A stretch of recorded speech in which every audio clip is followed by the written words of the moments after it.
شادی اور نکاح کرنا چاہتے، اور کچھ لوگ ایسے ہوتے ہیں کہ جن کو نکاح نہیں کرنا ہوتا ہے، اس عورت کو اپنی ہوس کا نشانہ بنانا ہوتا ہے، تو مسلسل دیکھنے کی کوشش ہوتی ہے، بات کرنے کی کوشش ہوتی ہے، پھر ملاقات کی کوشش ہوتی ہے، اور پھر جا کر کے آدمی آخری حد تک پہنچتا ہے۔ نبی کریم صلی اللہ علیہ وسلم نے فرمایا کہ نگاہ آنکھیں زنا کرتی ہیں، زبان زنا کرتی ہے، کان زنا کرتے ہیں، اور شرمگاہ اس کی تصدیق یا تردید کرتی۔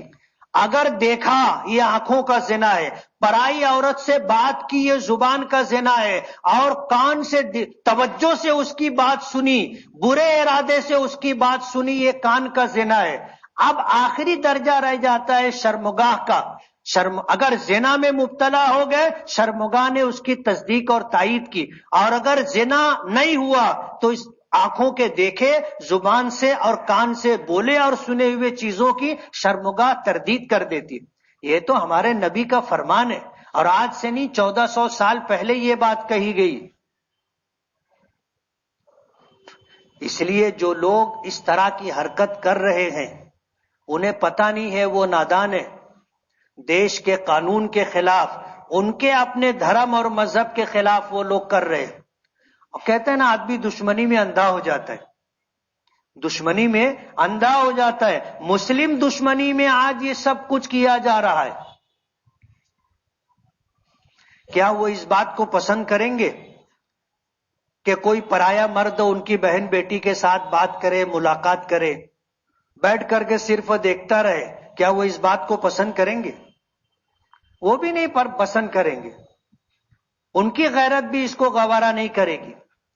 ایک صحابی حضور کی خدمت میں آئے، آ کر کہنے لگے کہ اللہ کے رسول، میں ایمان قبول کروں گا، اسلام قبول کروں گا، میری ایک شرط ہے، آپ مجھے زنا کی اجازت دیں۔ ان کو زنا کا چسکا لگا ہوا تھا، اور زمانہ جاہلیت کی بات تھی۔ حضرت عمر اور دیگر صحابہ کرام برہم ہونے لگے، حضور نے روکا اور ان کو اپنے قریب بلایا اور پوچھا ان سے کہ کیا تم اس بات کو پسند کرو گے کہ کوئی تمہاری ماں سے زنا کرے؟ تو اس نے کہا کہ میں کبھی بھی اس کو برداشت نہیں کر سکتا۔ پھر حضور نے پوچھا کہ کوئی تمہاری بیوی کے ساتھ، بیٹی کے ساتھ، بہن کے ساتھ زنا کرے، تمہیں گوارا ہے؟ کہنے لگے کبھی بھی نہیں۔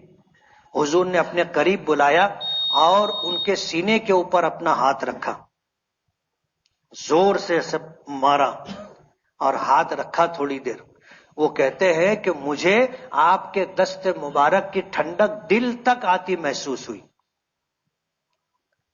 اور پھر حضور نے فرمایا کہ تم جس عورت سے، خاتون سے زنا کرو گے، یا تو وہ کسی کی ماں ہوگی، یا تو کسی کی بیٹی ہوگی، یا تو کسی کی بہن ہوگی، یا تو کسی کی بیوی ہوگی۔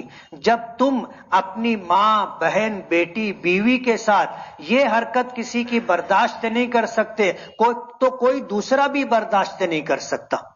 وہ صحابی کہتے ہیں کہ حضور کے ہاتھوں کی برکت تھی کہ اسلام قبول کرنے سے پہلے میرا سب سے پسندیدہ کام زنا تھا، اور آپ کے ہاتھ کی برکت تھی کہ اب جس چیز سے مجھے سب سے زیادہ نفرت ہے وہ زنا ہے۔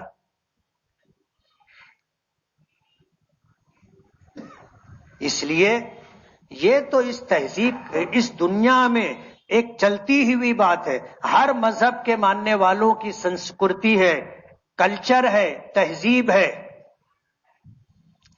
عورتیں ہمیشہ حجاب کرتی ہیں، شرم و حیا کے ساتھ رہتی، ان کی فطرت میں قدرت نے یہ بات رکھی ہے۔ اس لیے صرف مسلمان بچیوں کو، عورتوں کو ٹارگٹ کرنا پسندیدہ کام نہیں ہے۔ اللہ پاک نے حکم دیا کہ اے نبی اپنی بیویوں سے کہہ دیجئے، اپنی بیٹیوں سے کہہ دیجئے، اور ایمان والوں کی عورتوں سے کہہ دیجئے یدنین علیہن من جلابیبہن، کہ وہ اپنے جسم پر ایسی بڑی چادر ڈال کر کے رکھیں جس سے ان کا جسم اور چہرہ چھپا ہوا رہے۔ یہ ہماری شریعت کا قرآنی حکم ہے، عورتوں کے لیے پردہ کرنا، حجاب میں رہنا، اپنے جسم کے نشیب و فراز کو اور اپنے جسم کی ساخت کو چھپا کر کے رکھنا شریعت کا حکم ہے۔ ضروری نہیں ہے کہ برقع پہنا جائے، ڈھیلا ڈھالا کپڑا ہو، چہرے پر اگر دوپٹے وغیرہ ڈال لیے جائے گھونگھٹ کے طور پر، یہ بھی حجاب ہے۔ لیکن اگر ہماری کوئی بہن بیٹی برقع پہنتی ہے اور آپ چاہو گے کہ وہ برقع اتارے، آپ کو یہ ادھیکار نہیں۔ یہ ہماری اس بچی کا ادھیکار ہے کہ وہ کیا پہنے، کیسا پہنے، یہ اس کا ادھیکار ہے، آپ کو ادھیکار نہیں۔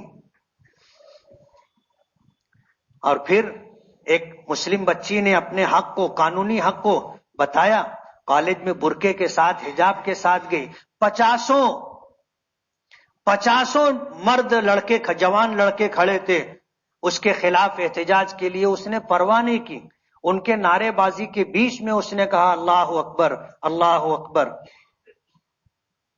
آج وہ ایک آئیڈیل بن گئی۔ اس نے اپنے ملک کے سنویدھان میں اس کا جو ادھیکار اور حق ہے اس کو بتایا، اس کی شریعت اور اس کے دین نے اس کو جو احکامات دیے ہیں اس کی پاسداری کرتے ہوئے اعلان کیا، اللہ کی کبریائی بیان کی۔ جمعیت علماء نے اس کی ہمت اور بہادری پر اس کو 5 لاکھ روپے کا انعام دیے، اور یہ انعام اس لیے دیا گیا اور اس کا اعلان اس لیے کیا گیا کہ اس ملک میں بسنے والی تمام ہماری ماؤں، بہنوں، بیٹیوں تک یہ پیغام جائے کہ ہمیں اس ملک کے دستور اور اپنی شریعت کے قانون کے مطابق زندگی گزارنے کا حق ہے، کوئی ہمیں اس سے روک نہیں سکتا، اور کسی کو اس کا ادھیکار نہیں ہے کہ وہ میری ذاتی زندگی میں مداخلت کرے۔ میں جو پہننا چاہوں پہنوں، میں جو کھانا چاہوں کھاؤں، میں جو پینا چاہوں پیوں، میں جیسے مکان میں رہنا چاہوں ویسا مکان بنا کر کے رہوں، میں جیسی سواری استعمال کرنا چاہوں ویسی سواری استعمال کروں، یہ میرا سنویدھانک حق ہے۔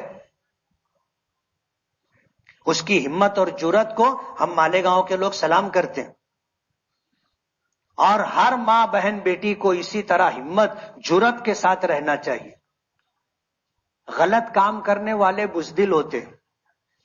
آپ دیکھ لو، 50 مرد تھے، اب میں وہ لفظ نہیں بولنا چاہتا ورنہ وہ گرفت میں آ جائے گا۔ 50 مرد تھے، ایک لڑکی کا مقابلہ نہیں کر سکے، ایک بچی کا مقابلہ نہیں کر سکے، منہ کی کھانی پڑی۔ اس لیے آج آپ سے ایک عہد لینا چاہتا ہوں، کریں گے؟ اگر آپ کریں گے تو میں عہد لیتا ہوں تو نہیں لیتا۔ یہ ہمارا مذہبی فریضہ ہے، ہم مردوں کی ذمہ داری ہے کہ ہم اپنی بچیوں کو، اپنی بہنوں کو، بیوی کو اور اپنی ماؤں کو پردے کا پابند کریں گے نا؟ اور پردے کا مطلب آپ سمجھ گئے ہوں گے، پردے کا مطلب برقع پہننا نہیں ہے، پردے کا مطلب یہ ہے کہ جسم کی اٹھان کو، نشیب و فراز کو، جسم کی ساخت کو، چہرے کو پرائے مردوں کی نظر نہ پڑے۔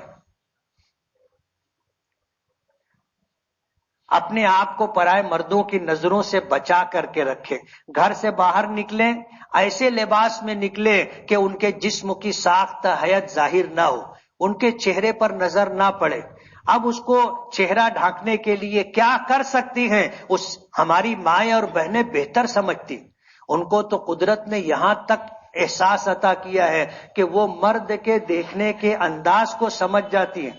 صرف نظر مرد ڈالتا ہے، بولتے ہیں یہ چھچورا ہے، کچھ کیا نہیں، اس نے کچھ کیا نہیں، صرف دیکھا۔ اس کی نظر کو ہماری مائیں اور بہنیں پہچانتی ہے کہ اس کی نظر کیسی ہے، صرف دیکھنے سے بولتی ہے کہ یہ چھچورا ہے، ورنہ لوگ دیکھتے ہیں کسی کو اس طرح کی بات نہیں کہی جاتی۔ اللہ نے اتنا احساس اور شعور دیا ہے عورتوں کو کہ وہ نظر دیکھ کر کے پہچانتی ہیں کہ اس کے دل میں میرے لیے کیا برائی ہے، کیا اچھائی ہے۔ اس لیے اپنے لوگ ہمیں پردے اور حجاب سے روکنا چاہتے ہیں تو کچھ ہماری بھی تو ذمہ داری ہے. اگر کوئی ہم کو روکنا چاہتا ہے تو ہماری ذمہ داری ہے کہ ہم کچھ نہ بولتے ہوئے ہم عملی طور پر اس کا جواب دیں کہ اپنے گھر میں بہنوں بیٹیوں کو پردہ کرائیں گے نا. اللہ عمل کی توفیق عطا فرمائے. وآخر دعوانا ان الحمدللہ رب العالمین. جن لوگوں نے سنتیں نہ پڑھی ہوں وہ سنت پڑھ لیں.